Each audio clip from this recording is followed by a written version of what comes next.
ஓசூரில் மாற்றுக் கட்சியில் இருந்து விலகி அதிமுக கழகத்தில் 300க்கும் மேற்பட்டவர்களை முன்னாள் அமைச்சர் பாலகிருஷ்ண ரெட்டி முன்னிலையில் அதிமுகவில் இணைந்து கொண்டனர்.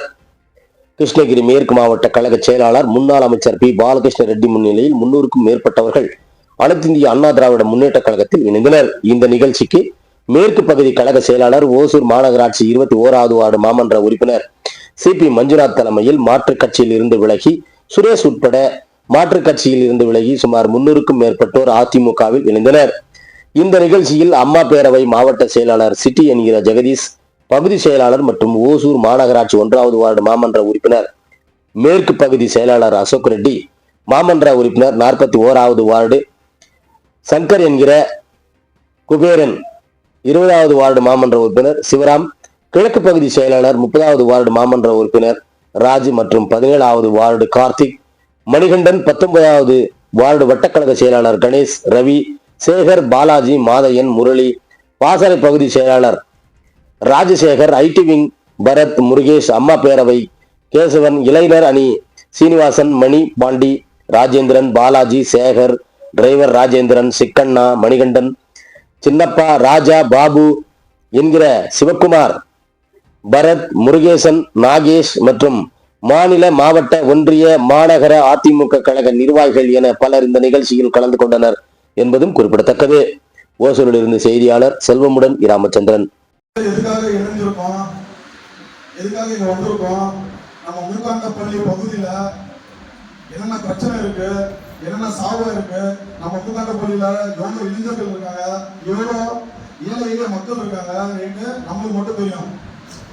நம்மளுக்கு இதுக்கு முன்னாடி நம்ம அண்ணா சட்டமன்ற உறுப்பினராக இல்லாதப்பவே நம்ம பகுதியில சாலை நியாயமா சாலைகளே இல்லை, தார் சாலைகள் நம்ம ஏரியால கிட்டத்தட்ட லால்ல பிடிச்சி ரிங் ரோடு வரைக்கும் அண்ணன் பொறுப்புல இல்லாதப்பவே நம்ம எல்லாம் போய் முறையிட்டோம். அண்ணன் அப்போ எந்த கட்சியும் இல்லை, நம்ம பாபு அண்ணாவை வச்சு அப்புறமா ராமசாமி ரெட்டியை வச்சு அண்ணாவை போய் பார்க்க முடிஞ்சது. அப்ப போய் அவர்கிட்ட போய் இந்த மாதிரி இருக்குன்னா எங்க பகுதியில உடனடியா அவரு கமிஷனருக்கு தொடர்பு கொண்டு இந்த மாதிரி மூக்காண்டப்பள்ளி பகுதியில வசதிகள் எல்லாம் ரொம்ப குறைவா இருக்குன்னு அவர் சொன்ன ஒரே ஒரு வார்த்தைக்கு ஒரு மாதத்திலே அந்த வேலை எல்லாம் ஸ்டார்ட் பண்ணி காசுல அமைச்சு கொடுத்தாங்க. இது நம்ம பகுதியில நிறைய பேருக்கு தெரியாது.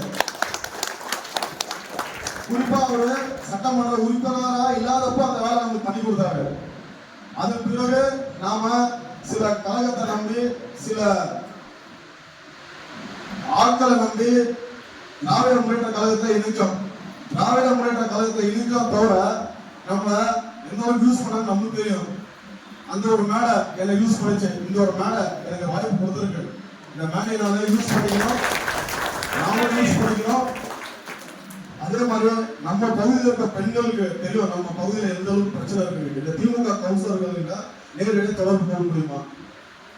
வீட்டுக்கிட்ட போனாக்கா 10 நிமிஷம் இருக்கு, போன் பண்ணாக்கா எடுக்கிறது இல்லை. எதனா ஒரு பிரச்சனை சொன்னாக்கா அவ்வளோ கேர்லெஸ். நாம ஓட்டு போட்டு ஜெயிக்க வச்சவங்க நம்மளுக்காக வேலை செய்யணும்னு அவங்க வந்திருக்காங்க. நாம போய் நம்ம வேலையெல்லாம் விட்டு நம்ம வேலைக்காக அவங்க செய்யணும், யாரும் செய்யல. நாம எலெக்ஷன் நின்னப்போ நம்ம பகுதியில் இருந்த ஓட்ட காரணத்தை வச்சு நம்ம 19வது வார்டு மாமன்ற உறுப்பினர் திரு மாதேஷ் அவர்களை நம்ம பகுதியில ஒரு 3 தெருவுக்கு இப்போ வரைக்குமே எந்த வசதி, அடிப்படை வசதி எதுவுமே பண்ணி கொடுக்கல.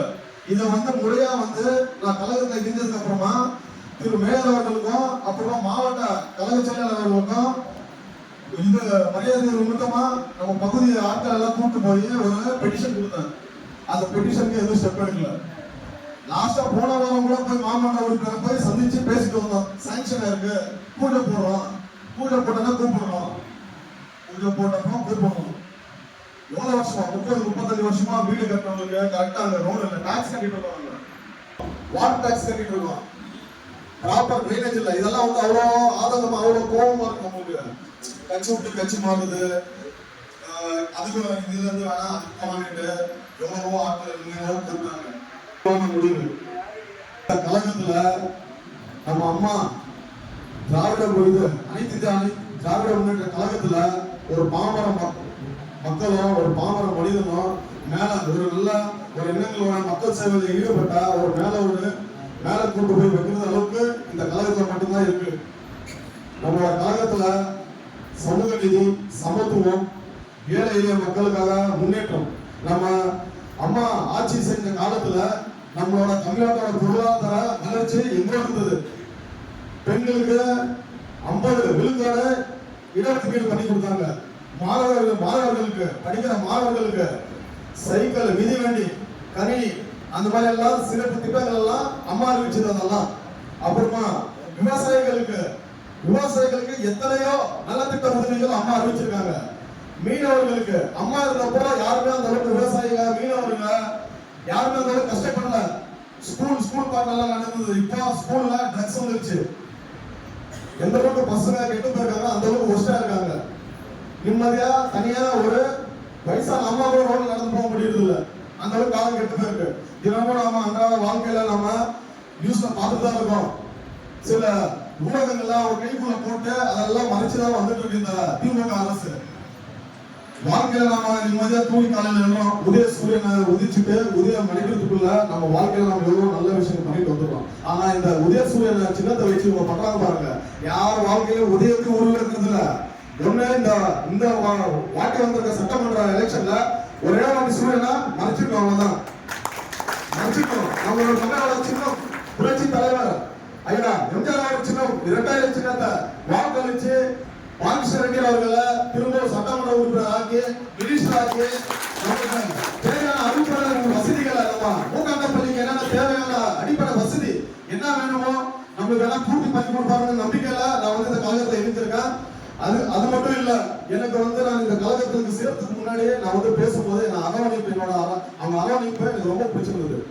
நான் கிட்டத்தட்ட என்கிட்ட அவருக்கு எவ்வளவு வேலை இருந்தது. தனிப்பட்ட முறையில தனியா அரை மணி நேரம் 1 மணி நேரம் கட்சிக்கு வான்னு சொல்லல, அது கட்டாயமா கூப்பிடல. நாங்க விருப்பப்பட்டு அவங்களாம் பேசுறது, அவங்களோட அரவணைப்பு. அப்புறமா அண்ணா இல்ல அவருக்கு அங்கங்க மீட்டிங் அங்க அடுத்தடுத்து அவருக்கு மீட்டிங் இருந்தது. ஆனாலும் உட்காந்து கிட்டத்தட்ட 2 மணி நேரம் உட்காந்து அம்மாவோட நல்ல திட்டம், அம்மா எவ்வளவு பண்ணியிருக்காங்க நம்ம தமிழ்நாட்டுக்கு, இதெல்லாம் எக்ஸ்பிளைன் பண்ணி பொறுமையா சொல்லி நாங்கெல்லாம் பக்கம் பயப்படாதீங்க, கட்சிக்கு இது பணியாற்றுங்க, உங்களுக்கு நீங்க வேலை செஞ்சீங்கன்னா உங்களுக்கு என்ன இருக்கோ அது நல்லா செய்யணும். அந்த ஒரு நம்பிக்கையில இன்னைக்கு நாம நின்றுருக்கோம். கட்சிக்கு உண்மையா உழைப்போமா? சட்டம் வரல, நீங்க எல்லாம் இருக்க நம்பிக்கையில, அப்புறம் நம்ம பகுதியில் இருக்க மக்கள் இருக்க நம்பிக்கையில, அப்புறம் நம்ம பகுதியில் அனைத்து இந்த திராவிட முன்னேற்ற கழகத்துல மூத்த முன்னோடிகள் உறுப்பினர்கள் அவங்க எல்லாம் எவ்வளவு வருஷமா கஷ்டப்பட்டு பார்த்துருக்கோம். நம்ம இந்த வாட்டி அவங்க கூட சேர்ந்து இந்த தேர்தலில் சட்டமன்ற எலெக்ஷன்ல தினமும் ஒரு 1 மணி நேரம் உழைப்போம். தினமும் 1 மணி நேரம் உழைப்போம். வீட்டுகளில் போய் பேசுவோம் அம்மாவோட நலத்திட்டங்களை.